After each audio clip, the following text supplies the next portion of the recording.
Ofisi ya mbunge jimbo la Kilindi imetoa msaada wa chakula kwa watu wenye uhitaji maalum katika kata ya Songe, wilaya ya Kilindi, mkoani Tanga.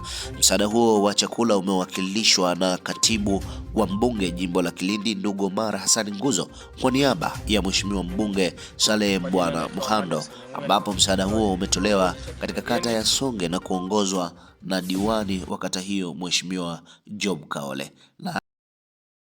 Naitwa Job Reginald Kaole, diwani wa kata ya Songe.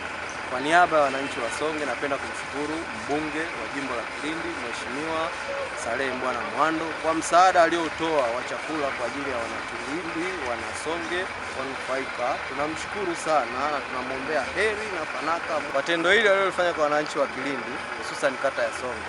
Inaonyesha dhahiri shairi kwamba huyu ni kiongozi kwa ajili ya jamii. Amekuwa akijitoa kwa matendo mengi na tuendelee kumwombea ili tunufaike zaidi na katika kipindi hichi cha uongozi wake.